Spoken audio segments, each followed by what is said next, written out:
I think I'm getting to the point where I'm probably old enough and maybe mature enough that I'm not as self-conscious about that stuff, so I'm fine putting it out there, and I guess, it's working out, you know? My name is Benji, and I am a singer-songwriter, and I have a project called Hughes. It's a alt country folk project, and it's evolved over the last couple of years from a solo singer-songwriter project to a full band situation, so that's what I'm up to these days. Yeah, I think as far as the music and the songwriting process goes, I wouldn't say that I feel overconfident with my songwriting or even as my ability as a musician. I think, I play guitar in a heavy band as well, and I've never been, like, I've always played guitar my whole life. Grew up with a guitar around the house. My mom sang and played guitar.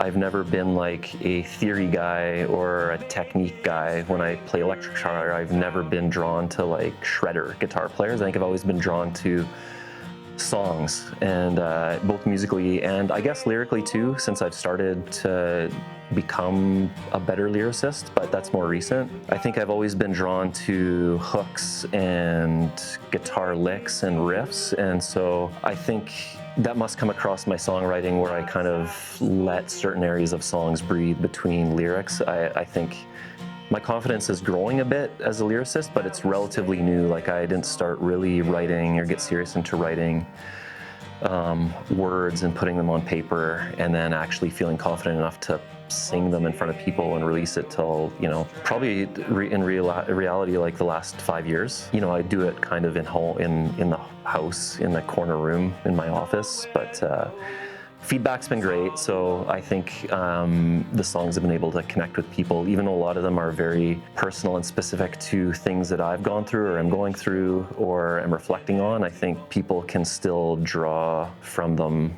and connect them to their own experiences, for sure. Yeah, so Hughes, as far as the name goes, I started this project kind of writing songs close to my heart, like family is a big theme. Hugh was actually my father's middle name, and when we were kids, me and my brothers, or not even kids, like I'm much younger than my siblings, but we would always kind of just give each other kind of pet nickname Hugh, and for some reason with me it stuck, so my siblings still sometimes call me Hugh.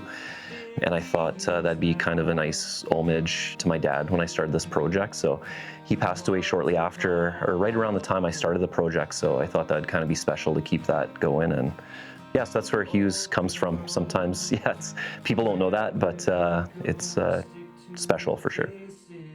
When my wife and I were talking about, or when I was talking about the name with my wife, I think we looked it up too, and it is just like the possessive word for, son of Hugh, so it works. Because on that record, not everybody knows, but so there's songs that I wrote on there. Even though I haven't been releasing and performing solo music, there are songs on there that I wrote that date back to kind of going back to the family thing. My mom passed away in 2008, so I actually used songwriting at that point as a bit of kind of therapy for myself, and 2 songs on the record are actually songs that I wrote between 2008 and 2010, so like, or maybe 2012, so like almost, 12 to 15 years ago, which is crazy. Dusted those off. So I think, going back to maybe how songs sound familiar, it's also just all the different influences that I've pulled on over the last decade that have kind of influenced me and influenced this kind of what has become this Hughes project. Grew up on country, hated it with my parents, road trips, if you told me 10 years ago that I'd be playing kind of country style music and like on recordings there's a, pedal steel guitar, I would have laughed. But I think there's something, that feels at home about it, because it is, for me, easier to get across the message, even in the lyrics, with this style of music. And in kind of the style of music that's influenced this project. The self-titled album, I wrote, I think, 8. There were 8 new songs that I recorded for it that hadn't been recorded before, and I shouldn't say new songs because, like I said, there's some that were older that I wrote years ago, and a handful that were brand new, finished writing right before recording. I guess to back up, right around the time I started wanting to record and get into pre-production on the album, all of a sudden Hughes went from a solo singer-songwriter situation to a full band, and I came in to Yeah, I was like so lucky now to be a part of this band that is Hughes with amazing musicians. It was fun because we played our first show in November of 2024 and the album didn't release until spring 2025. So even though I was still recording some of those songs, I was all of a sudden going from a solo act to a full band live. And so just having those guys to play with really kind of transformed some of those songs and made the performance a little bit more exciting to me and freshen things up. So there are two songs that I released previously as singles in 2024 that I ended up re-recording and including on the album. So that was Despite the Distance and Idaho. Yeah, I just thought it was, you know, those songs meant a lot to me personally, and I thought they deserved kind of a revisit, even though it wasn't that long after the original release. So I'm happy that they're included. And so that was all I had at the time. I kind of recorded everything I had in my head. Yeah, so that's the story of the 10 songs on it.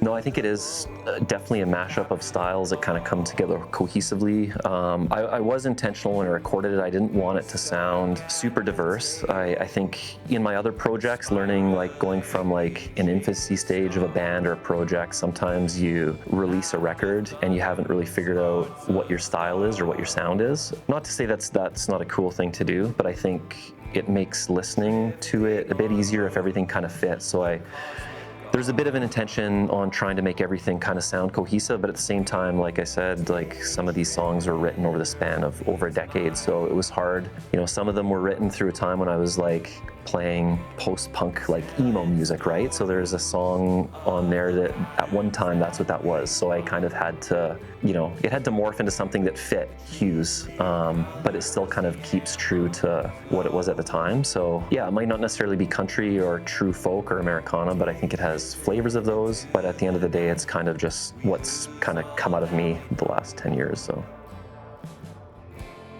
I obsessed over album order a lot, and with both my projects, like both projects I'm involved in, so Hughes and then both with and the Narwhal album that we'll be releasing in March. And you know, I'm just one of 4 owners of that project, so we kind of obsessed over that a bit. And then, you know, the nice thing about this Hughes album at the time, it was really like, this album is basically a solo project. I had the band performing with me when I was at the tail end of recording it, but I ended up recording all the instrumentation and pretty much everything on it, so it was kind of a solo call on this one, trying to figure out album track order. And it's tough, you know, I was on Google looking up like best albums of all time, what's the order, and the funny thing is that it kept coming back, everything I did the research on, it kept coming back to Fleetwood Mac Rumors. It's like, it might not be the greatest album of all time, but it's the greatest track order album of all time, and it's like they hit a formula. So not that I'm even a fraction of what some of those songs are. It's kind of,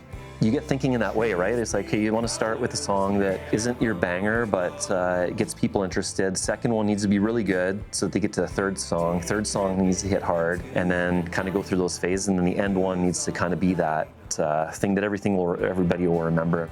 I was really happy that Shay wanted to do The Cabin because I had this idea of what he does in his own music, which is kind of that really ethereal stuff and like that really neat guitar work he did with Reuben in the Dark and even on Mazes. I knew it would be different than the rest of the album, so I think as a closing track it really worked and kind of takes you through that journey and kind of caps it off nicely. But yeah, for sure, track listings and track order is always super tough.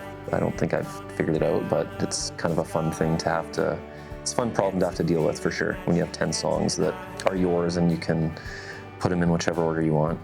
Performing the album live, and then you have the whole other conversation with your bandmates, like, oh, what order should we play? Because we're not going to play it in the album order, that's weird. So we got to like kind of come, you know, figure out that whole like, do we mix it up, come in slow and then get bigger, or do we go, you know, up and down and keep the audience kind of wondering? So it's always an interesting process. Like set lists are kind of a funny thing. Track listing's funny, but it's all at the end of the day like a good time, and it's never doesn't work. It's and like the listener and the audience probably aren't going to care too much, just as long as they hear the music they want to hear. So yeah.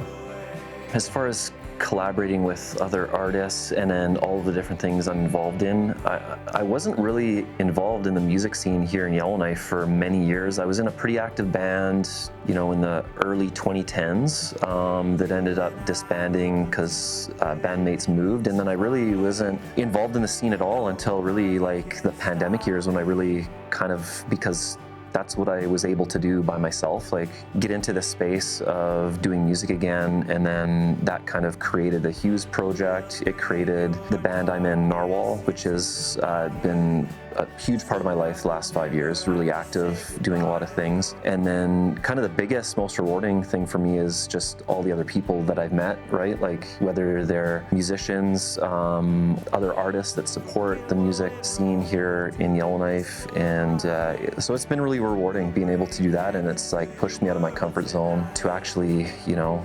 perform and co-write music and jam with others. So that's really rewarding. And I think through those relationships that I built, it was kind of seemed obvious to me that when I was writing this record or getting ready to record the record, that I wanted some of those people to be on it with me, just because I thought it'd be cool. I think it's really neat, you know, there are other people like yourself that are really about showcasing others in the community and really kind of wanting to help out, because without that, you can't really create a scene, right?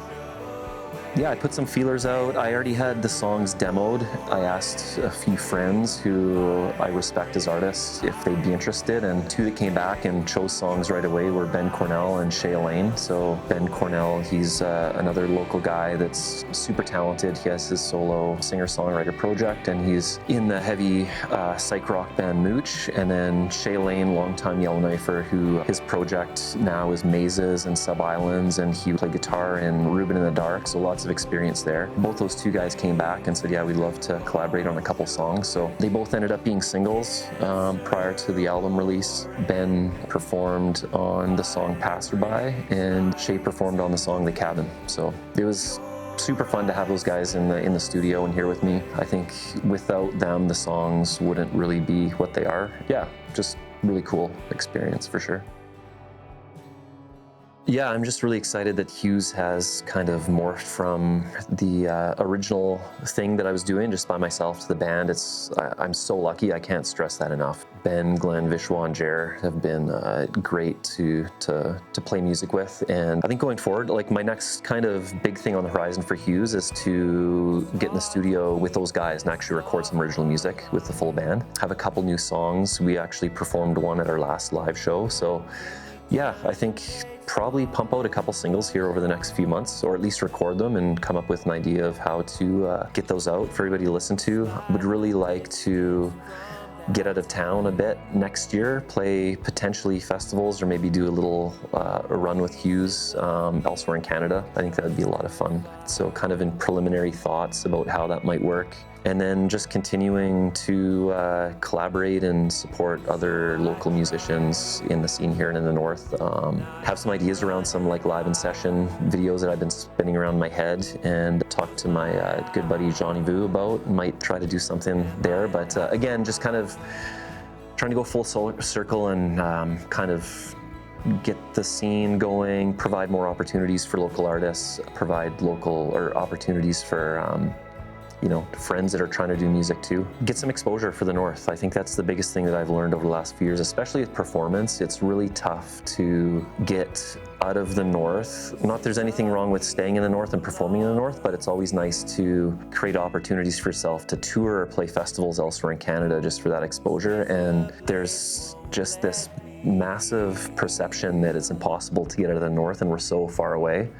When it comes to promoters and bookers and festivals, that I think kind of breaking that way of thinking is important. And I think just, you know, doing things like this series where different places in Canada and the world can see us and hear about what we're doing up here, and that we are a legitimate music scene and we do have good artists that we're ready to kind of get out and explore and share music elsewhere. I think that's important. So yeah, just want to help folks do that and create opportunities.